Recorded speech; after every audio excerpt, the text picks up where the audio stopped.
Hey guys, welcome back to Meds Made Easy. My name is Tarun Verma. Today we're going to talk about Amitriptyline, also known as Elavil, but not really because Elavil has been discontinued off the market. This is a very, very old antidepressant. It's actually a tricyclic antidepressant, which just means it's just really, really old. And so there are a lot of more newer, updated medications that patients tend to be on, the doctors perform more, but you know, there's still a large population that's still on this older antidepressant, so I figured, hey, let's make a video anyway, let's do it. And so the thing about this drug is that the side effect profile is not as favorable as some of the other antidepressants on the market.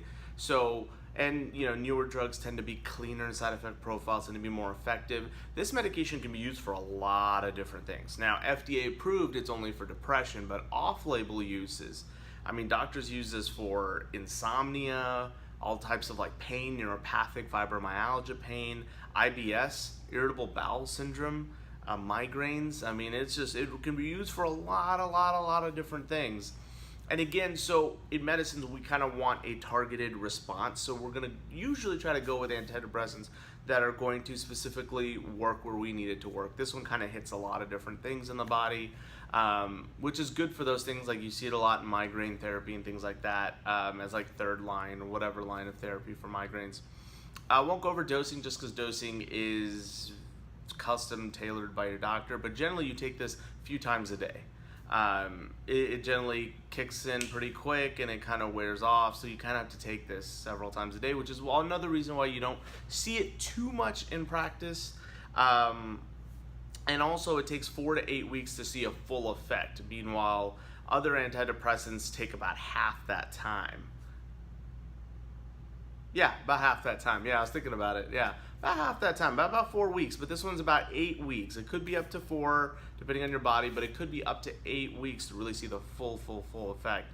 How does it really work? It increases serotonin and norepinephrine in your brain, which are brain neurotransmitters, aka brain chemicals. So by readjusting the balance in your brain, that's how we get the effect that we want. We make you happier. There's a black box warning, and it's the same warning that all antidepressants have, which is for like suicidality, meaning that there is a increased chance for suicidal thoughts and suicidal behavior while on this medication. I know what you're thinking, it's depression medication should be making you happier, how can it make you worse? We don't know why it happens, we just know that we see it in practice and it's documented, so that's always a warning out there. So if you or one of your loved ones is on this medication, make sure that you have people that are kind of watching you to kind of see, because if you are taking it, you're not going to be self-aware enough to know that, hey, I'm more suicidal than I was before the medication. But if a loved one is taking it, you can monitor them and see, oh, okay, this isn't supposed to be happening. Why are they doing this, or why are they behaving this way? We need to get them switched on to something else then. On the label, they say you don't need to adjust this medication for anybody who has like renal or liver issues, and that's kind of wrong because its pathways are through your liver and renal system. So technically, if you're on this medication, make sure your doctor knows about all the other medications you're on, because if it goes through the liver or the kidneys, it's going to affect you. Let's see, beyond that, it is a pregnancy class C, which essentially means that you have to weigh the benefits over the risks to make sure that this is worth taking. It's really weird because there have been documented instances where there have been like cognitive issues with babies being born, delayed development, things like that.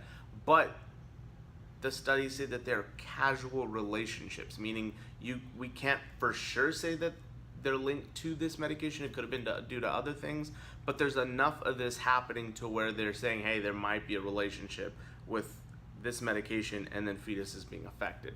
So again, this is a conversation you have to have with your OBGYN about this when you're pregnant. Should you still be on this medication? When it comes to lactation, it does cross over into breast milk, just like it crosses over into the placenta, hence why we have this conversation. But there is a thing called RID, relative infant dose, and I believe amitriptyline is 1.2%. Essentially, that just means that in small doses, your baby can get this medication in the breast milk and it's fine. But beyond that, above that threshold, then it's a problem. So you constantly need to be going back and getting your breast milk tested to make sure that you're not excreting too much of that dose in there, because too high of a dose is going to affect the baby's development, and we don't want that at all. Let's see here. Beyond that, there is here's a list of side effects we're going to put up here. Again, it's an old-fashioned medication. You don't see it too much in practice, but you still kind of do. The newer doctors don't prescribe this medication. A lot of the older doctors do. So if you tend to go to an older doctor and they put you on this, and that's kind of why you don't see the newer ones really do it, unless there's so many different uses for this medication. You're using it for migraines, irritable bowel syndrome. I mean, it works in a lot of different places. But again, it's using in practice, and it's not bad, half bad at all. It's a pretty good medication. But beyond that, I think that's it, guys. So leave comments down below. Give us a like on the YouTube page, and if you have any comments, concerns, leave them down here. We'll address them. Medical questions, etc. All that jazz. That's what's cool about this YouTube page. Guys, that's kind of it. We'll see you next time on Meds Made Easy. Bye.